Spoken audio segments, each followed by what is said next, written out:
So in today's session, the client was coming in to watch our piece. So we had a 2-hour rehearsal first beforehand to make sure everything was running smoothly and that there was no errors that we had to address. We also practiced with the music for our entry and practiced the comedic timing of that, which seemed to run very smoothly and was seemed to be very successful. We also spent time creating fake penises out of socks, which we're going to use in the performance. So the client arrived at 3 and watched our performance, and luckily everything went smoothly. We practiced our facilitation on her so that she could see how it was going to be, see how we would interact with the audience, and see how the whole facilitation activities worked. When we finished, we left and Sir had a talk with the client and got some feedback for us. Overall, the client seemed very positive and happy with the piece that we created. She enjoyed the high energy comedic beginning and thought it was very engaging and humorous, and captured the audience's attention straight away, which was its purpose. She liked the idea of us becoming boys and using the fake penises to signify becoming that, and she liked how that we didn't let the fact that we're an all-girl cast stop us, and that we acknowledged the fact that we're an all-girl cast, and then use the fake penises to become boys. She thought the crude nature of the piece was a bit shocking at first, but she liked it and thought it was it instantly broke taboos, and which allowed them to ease you into the piece. She enjoyed the statistic bit and thought it was very well done, and liked how it drove the piece away from that joking, high energy beginning to touching on the more serious themes of the piece, which she thought was much needed. She enjoyed the forum theatre bit as well, and the interactive side of the piece. She thought that it captured the audience's attention and was a good idea, and allowed us to check in and see how the audience was understanding the topic and understanding what we were saying.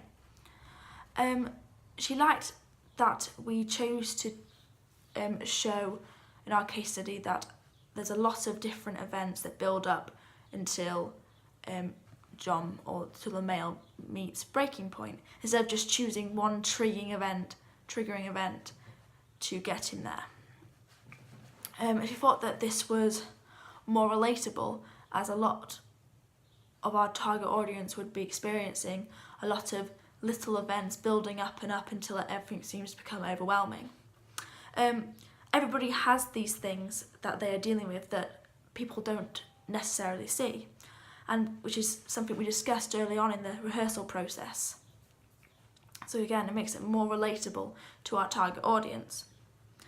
So an issue that, she told us as well, an issue that has not been addressed, and the issue being that they feel like they cannot express their feelings, and if this is not addressed, it can lead to mental health problems, mental health issues.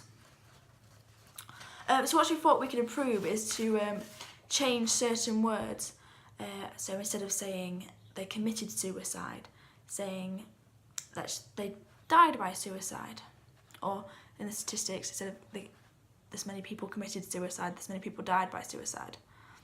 It makes it seem less, if you say committed, it seems more like a crime rather than a tragedy that it is.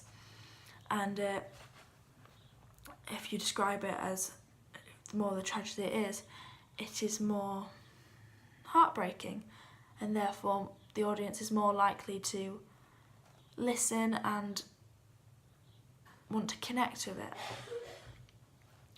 She also thought that we needed a bigger build-up before we started interacting with the audience and asking them questions, just to let them settle into the topic first before we go out and start talking to them, because she thought it would be better for them because it would give them a feel of the topic and will allow them to fully understand the topic before we ask them to do something and ask them questions. She also thought that we needed more information on storms and wise talkers to really emphasise that if being unable to speak, unable to express your feelings, and feeling trapped in that, feeling like you have to suffer in silence, can be very damaging to your mental health. So people really need to be looking out for the signs in order to help their friends, so people don't feel so isolated, and it won't get to that point where they feel like they are trapped and that there's no escape, there's nothing that can make it better, and they'll feel isolated and they won't be getting that support. Because in one of the statistics, it found that over half the people who had died by suicide hadn't gone and found support, hadn't gone and asked for help.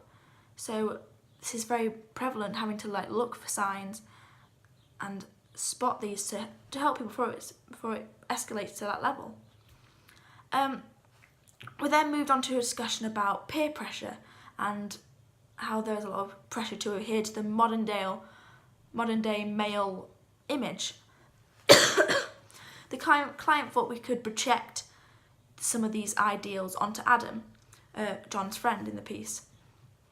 So Storms do look at how alcohol is related to mental health, and this is something that we could again explore in the piece as excessive drinking, which we class as a risk-taking behaviour, is an issue in our piece and is a theme in our piece because there is excessive drinking in it. We could also use Adam to show a big issue in our modern day society, and that is, or a big feature of our modern day society, and that is gym culture and the pressures on males to buy into this culture. Often these very muscular men who buy into this have a lot of anxiety surrounding their appearance and the way they look, and we think we should really explore this, and we haven't at the moment, but we feel like we should because it's so prevalent in today's society. And it needs more of that awareness because it goes larger and recognised, and it's just definitely a massive issue. And we feel like this would be very relatable to a lot of the target audience which we are talking to, who would have similar insecurities. So next we moved on, and the client gave us some information on the charity. So she mainly focused on the Wise Talkers campaign, which she hoped to launch at the same, with our TIE project. So she gave us these leaflets to have a look at,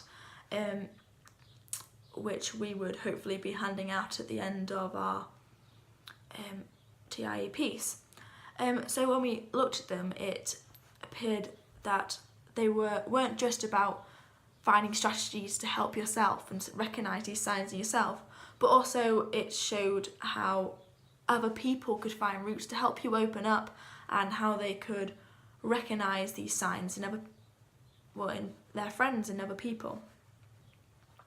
The leaflets themselves were very filled with lots of words. They were very, it was like an overload of information. It was hard to force yourself to read it because there was just so much on there, which we thought could be a problem, as people might not want to read it if there's just so much compacted into such a small, because it's such a small leaflet. Another problem we found was that, well, not a problem, but something that we could improve it is adding the Samaritan number. As we found, as the Samaritan number you can actually text instead of just ring, and a lot of people will find that more comfortable to text for support rather than having to say it aloud. And even if they're getting support through text, it's better than feeling isolated and alone without that support. And that's something that Samaritans do well, because in this day and age, in this modern day society, a lot of people find it difficult to talk on the phone and find it a lot easier to text. And so having this number on the back could be very beneficial and make people more likely to contact someone for support. So we then move on to figure out how likely the target audience was to actually keeping the leaflet and what their response would be to it. So luckily we had 2 Year 11s and a Year 10 come in, and they took a look. This is the target audience, and they took a look at the leaflets and said what they thought of it and whether they would use it or not. And we found that a lot of them said that they wouldn't use it. They would probably scan it, or even just not even look at it at all and just throw it away, because it was so small and so filled with information that it was just kind of daunting to even start reading. So we thought that if we could bring this, address this reaction in our piece, if we're preempting this response, we can kind of straight away say, take a stance that maybe if you don't want to use this for yourself, because a lot of males won't admit that they need support themselves. If they won't keep it for themselves, how about if they keep it to be a good friend, to help their peers, and to help them find signs and help them help their friends open up and learn strategies and routes to help their friends open up. This way it makes them feel more guilty if they don't keep it, because keeping it will make them a better friend, therefore a better person. We also just thought about telling the story behind the leaflet, behind the charity of the Sue's son, which is such a heartbreaking story that if they know this such powerful story behind it, maybe they'll think twice about just throwing it away and not using it, as they can see the effects of not being able to communicate firsthand and the feelings of isolation and not being able to express yourself through this story. So there was a comment made, though, that these leaflets were originally directed to adults, which we thought, which we could kind of tell, as we thought something maybe like, we were suggesting something like social media would be more prevalent for our generation, as our lives are very much on social media and very much online. So we are more likely to read something that's there rather than a leaflet. So Caitlin in our class mentioned that social media feels more personal and than a leaflet, and as a leaflet we see everywhere, whereas social media you can actually get in contact with the charity on there very immediately, and as we're a generation where we need things that are very immediate, instead of a leaflet which is where you have to read it before you get in the numbers, before you get in support. But we found we were, after discussing the piece and the leaflets, we all kind of came to the conclusion, and we kind of ended the discussion with it, that even if the leaflets and the piece only impacts 2 people out of however many, out of the or even one person in the room, it's worth it, because it's helped, and it's helped them find a way to communicate, and that is just so important, and that's just what it's all about, and stop anything happening like what happened to Sue's son happening again. And I know that we can't magically solve all these problems, but even if we just help one person, it's worth it. So our overall experience with the client was very positive, and we found that we didn't have to actually change that much of our piece, which we were very happy about. It was just more adding on to what we've already got and exploring some other ideas, which will be interesting to do, and will allow us to enrich our piece even more. And if we can make it more relatable and more helpful to people, then we're better for it.